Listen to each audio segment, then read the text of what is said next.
Hi guys, this is Chelsea. In this video, I'm going to talk a little bit about Esther. I actually just made a video that was the entire story of Esther, and that video ended up being over 30 minutes long, so I think I'm going to redo it and try to shorten it.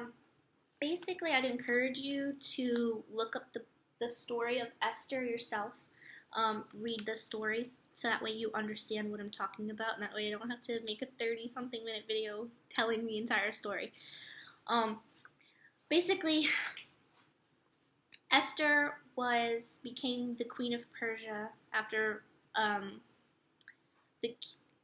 finding favor with the king. She was very beautiful, and the king found favor in her because she had many traits that a desirable wife had. Beauty, poise, respect, gentle spirit. She was just kind. She was trusting of God. She was obedient. It also happened that Esther was a Jew who was raised by her uncle. His name was Mordecai. Now, the king was searching for a wife like this after he divorced his previous wife, the previous queen of Persia, which he basically divorced her for her being disrespectful and disobedient. He called for her during a banquet, and she refused him. She refused to appear in front of everybody, so it was just really disrespectful. He didn't like that. He didn't want to set a bad example for the rest of the women in Persia. So he was seeking, the opposite of that, which was Esther. So, now, in the story, there is a plot where this guy named Haman wants to have all of the Jews executed, and, Esther is also a Jew, so that would mean she would die, as well as Mordecai, her uncle who raised her, and all of her people, friends, family, all that. So, Mordecai asks her to present herself in front of the king and ask him not to do this, not to follow through with this law, which he already granted permission for. And again, the king doesn't know that she's Jewish. Now, Mordecai asks her to do this, and it is against the law to present yourself to the king if you were not summoned. And this is something that is punishable by death. So Mordecai was asking her to do something that would have her killed, basically. At first, she didn't want to do it, but then she agrees, and she agrees to fast, as well as ask all the other Jews to fast, and while she fasts and prays with her maids. She fasts for 3 days while praying, and she ends up, coming to the realization that God is in control. She trusts God. She knows He's gonna see her through this. If she has to die, so be it. That's what has to happen. But she trusts God, and she trusts that He's going to see her through this. So she breaks the law, basically, and presents herself to the king without being summoned. All she does is get dressed up in her royal robe, her purple robe and her crown, and she presents herself to the king. Well, the king is pleased when he sees her, and he reaches out his staff, and she touches it.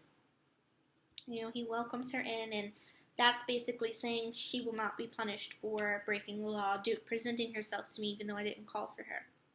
So she's pleasing to the king. The king tells her that she may have anything she asks for. He wants to know, what is your wish? What is it that you want? And she is very careful with how she speaks to him.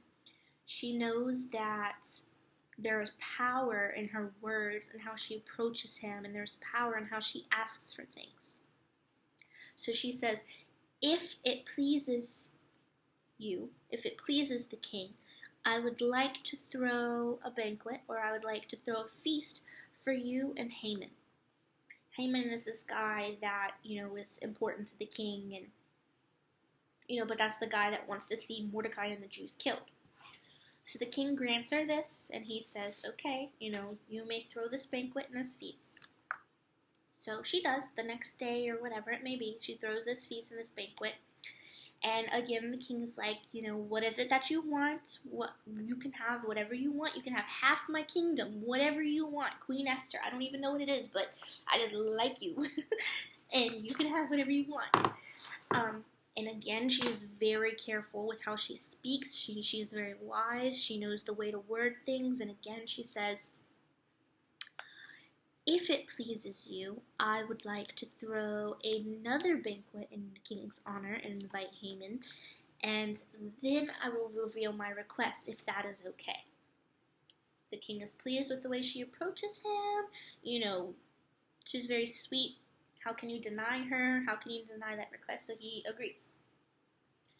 Well, that is the same night that Haman is planning to kill Mordecai. He has a thing built for him to be hung. And that night, the king just so happens he can't sleep. He has insomnia. It's probably God, interfering because she's been praying. She fasted for him to help her. So the king requests to have his books, his record books, read to him. In those records, Mordecai in the past had revealed a plan to the king where two of his men wanted to assassinate him. So Mordecai actually won favor with the king for that. So that was brought to his attention again, and he wanted to honor Mordecai. While all of this is going on, Haman wants to kill Mordecai. So then the next night comes, and Haman and the king are at the feast which Esther has prepared for them. And again, he's like, what is it, Queen Esther? What do you want? I'll give you anything, basically, anything you want. Even if you want half of my kingdom, it is yours, And she responds with, I hope that I am pleasing to the king. I hope that I please you. I hope that you are happy with me. There is someone who seeks to kill me and kill my people, and even if they were to make me, if it was that they wanted to make us slaves, I wouldn't burden you with that. So she is very careful with how she words something. She is basically telling him, even if this person wanted to make me a slave, I wouldn't want to burden you. I wouldn't want to be a burden to my king. That's intense. That's saying a lot. So he's like, well, who is this? Who wants to do this? And she points out that it's Haman. The king gets furious, and the king has Haman hung in place of Mordecai. Now, the king had already passed this law for the Jews to be executed, and it's very difficult for some reason, and there's, conflict where he can't, go back on this law. So he's asking Queen Esther what he wants her to do, and again, she's just so careful in how she speaks to him. She's polite, and she never once blames him for passing this law, even though he passed this evil, horrible law which is going to execute her people, including her. She doesn't blame him. She puts the blame on Haman, and she's like, I know that you'll do the right thing. I know that you're going to do what's right, and that this evil plan wasn't your idea, it was his idea, And I hope that you are pleased with me. I hope that you are happy with me, and that, this cause is important to you, all that good stuff. So he creates a law which allows the Jews to fight back against their enemies, that they're not going to be executed, and anyone who wants to see them executed or anyone who tries to kill them, that they are allowed to fight back for their lives. So, it turns out that Esther ends up saving her people. She ends up saving all of the Jews, and they're not executed. I think that is so important to pass. It's so important to point out. Give me 1 second, I'm sorry. My hubby texted me, so I had to tell him what I'm doing. I think it's so important that it's noted how she approached this situation, and that this situation could have ended totally differently if she hadn't been wise and approached it in the way that she did. It's also very important to point out that she trusted God, and that she put God first, and that the first thing she did above all else was pray and ask for his guidance and his help. So that is very important. It's also important to notice that she knew when to speak and when not to. She paid attention to when, she didn't tell him right away what her request was. She waited for the right moment. She knew when and how to approach him. She knew when to ask what she was asking, and she knew how. Now, what I mean by that is, think about how we might, as modern women, how we may have approached that situation if that was us. If we were in that situation, if our family was faced with death, and it was our husband which granted permission to kill our family, how do you think we would have approached that? Do you think that we would have went up to him and been like, if it pleases the king, if it pleases you, my husband, if it pleases you, may I talk to you about this matter? Do you think that's how you would have said it? Because I don't think that's how I would have said it. It's how I should. But more than likely, that's not how we would approach that. We would be angry. We would, go up to him and be like, look, this is not going to happen. You are not going to kill my family. Are you crazy? You're insane, and this isn't happening. This is what's going to happen. All that good stuff. Now think about if she would have approached him angry, if she would have approached him in a way like that, do you think he would have listened to her? Do you think he would have been curious to know what her request was? Do you think that he would have been open and accepting to what she was saying? Or do you think he would have been turned off and angry right back? When you respond to someone with anger, more than likely, they're going to respond back with anger. If you approach someone with anger, they're more than likely going to respond with anger.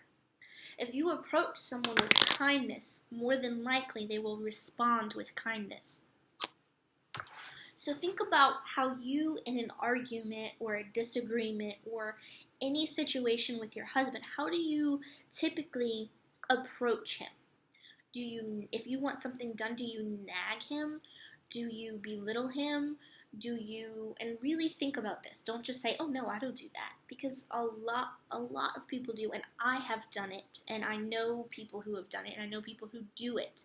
And it is very common now because media and how the TV, in TV shows, how they represent marriage and how they say women should act, and how the wives just treat their husbands, and you're going to sleep on the couch tonight for that, all that. So really, truly be honest with yourself and think about how you approach your husband when you disagree with him on something. Are you nagging and negative? Are you angry and bitter? Are you resentful? Do you approach him like, no, I can't think of scenarios, but do you approach him in a demanding way rather than an asking way? If it pleases you, you don't have to speak like that, but is it okay? Is it okay if we talk about this? Is it okay if I talk to you about something? I really didn't like the way you handled this. Is it okay that we talk about it? Or, look, we need to talk about this because I don't like the way you did that. Immediately, their guard is going to go up if you approach them like that. Immediately, they're going to tune you out. It's going to go in one ear, out the other. Men do not respond well to nagging. They don't respond well to demands. They don't respond well to bad attitude. They are completely turned off by disrespect. Men yearn for respect in the same way that women yearn for love. And I know this because in Ephesians 5:22, our roles, it says that a husband is to love his wife as Christ loved the church. It is his role to love us because we need love. We respond better to love. And then it goes on to say that wives are to respect their husbands and be submissive to their husbands. But first it says respect, because men yearn for respect. They respond well to respect. So if you're coming at your husband and you're making him feel attacked, if you're making him feel like you are demanding something of him, he's not going to listen. At least he's not going to listen well. And more than likely, he's not going to respond in a loving way. He's not going to respond in a way that you need. More than likely, it's going to cause a fight, it's going to cause conflict, and you're not going to see the end result that you were hoping for and thinking for.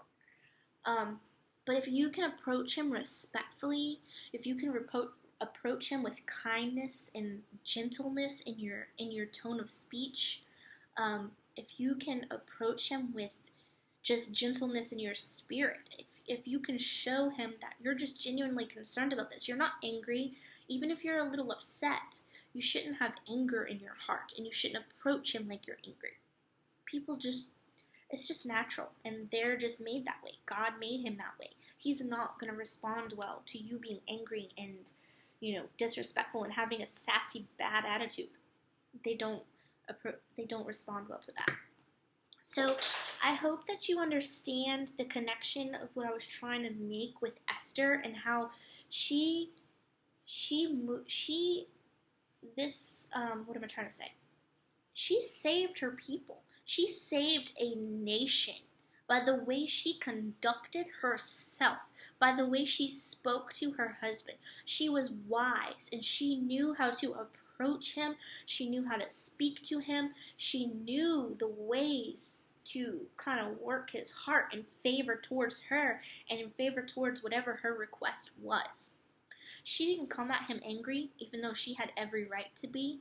And a lot of women will back up their attitudes and back up their disrespect by saying, well, I had a right to be disrespectful because he did this. Guess what? This man was going to kill her people. She had every right to have a bad attitude and be angry, but she was wise.